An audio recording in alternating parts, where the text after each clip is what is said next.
This is an ambucycle. This is the fastest way to reach any medical emergency.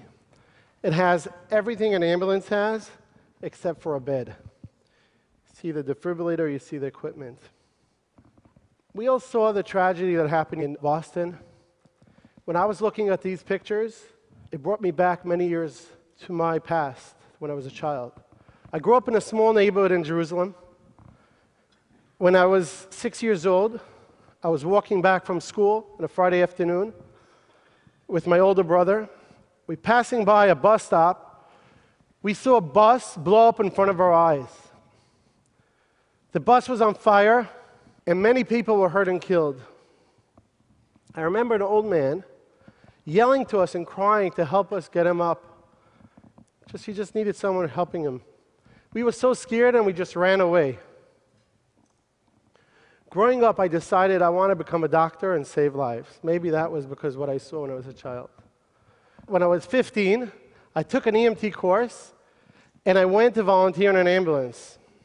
For 2 years, I volunteered in an ambulance in Jerusalem.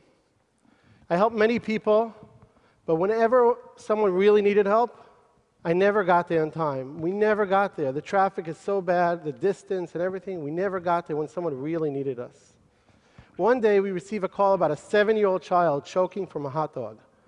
Traffic was horrific, and we were coming from the other side of town in the north part of Jerusalem. When we got there, 20 minutes later, we started CPR on the kid.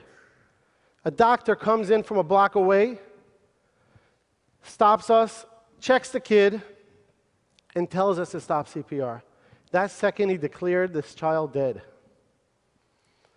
At that moment, I understood that this child died for nothing. If this doctor, who lived 1 block away from there, would have come 20 minutes earlier and not have to wait till that siren you heard before coming from the ambulance, if he would have heard about it way before, he would have saved this child. He could have ran from a block away. He could have saved this child. I said to myself, there must be a better way.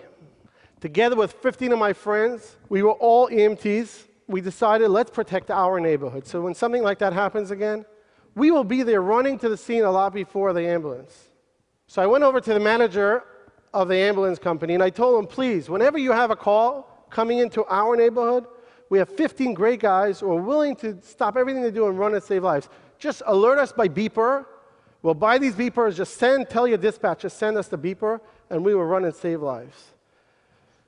Well, he was laughing.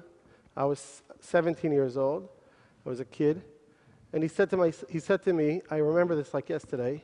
He was a great guy, but he said to me, kid, go to school or go open a falafel stand.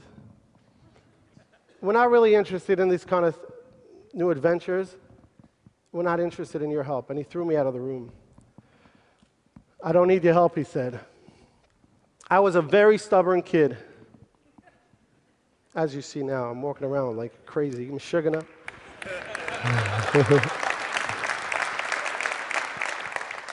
So I decided to use the Israeli very famous technique you probably all heard of, chutzpah.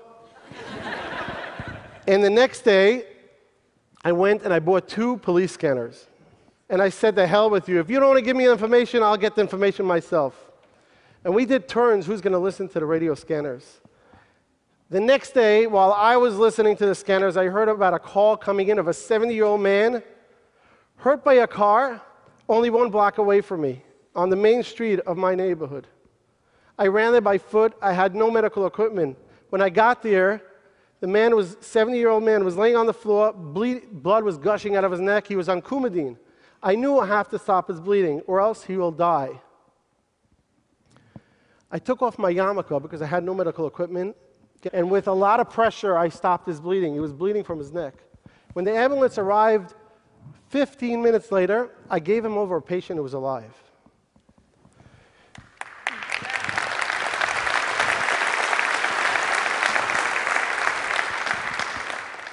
When I went to visit him 2 days later, he gave me a hug and was crying and thanking me for saving his life. At that moment, when I realized this is the first person I ever saved in my life after 2 years volunteering in an ambulance, I knew this is my life mission. So today, 22 years later, we have United Hatzalah.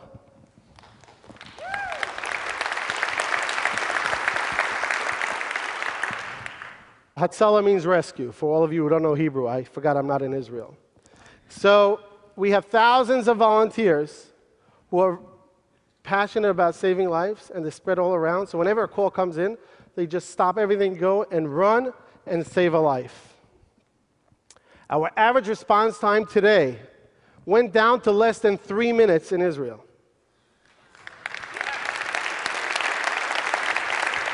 I'm talking about heart attacks, I'm talking about car accidents, God forbid, bomb attacks, shootings, whatever it is. Even a woman 3 o'clock in the morning falling in her home and needs someone to help her.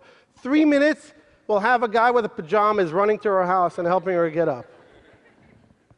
The reason why we're so successful are because 3 things.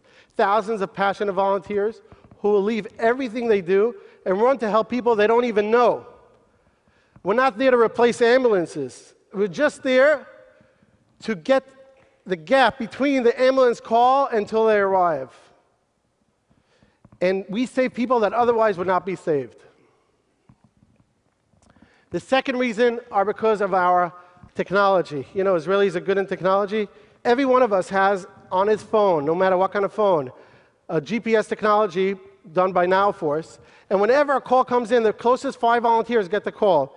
And they actually get there really quick and navigated by a traffic navigator to get there and not waste time. And this is a great technology we use all over the country and reduce the response time. And the third thing are these ambucycles. These ambucycles are an ambulance on 2 wheels. We don't transfer people, but we stabilize them and we save their lives. They never get stuck in traffic. They could even go on a sidewalk. They never literally get stuck in traffic. That's why we get there so fast. A few years after I started this organization in a Jewish community, 2 Muslims from East Jerusalem called me up. They asked me to meet. They wanted to meet with me. Muhammad Asli and Murad Aliyan. When Muhammad told me his personal story, how his father, 55 years old, collapsed at home, had a cardiac arrest, and it took over an hour an ambulance to arrive, and he saw his father die in front of his eyes, he asked me, please start this in East Jerusalem. I said to myself, I saw so much tragedy, so much hate, and it's not about saving Jews, it's not about saving Muslims, it's not about saving Christians, it's about saving people. So I went ahead, full force.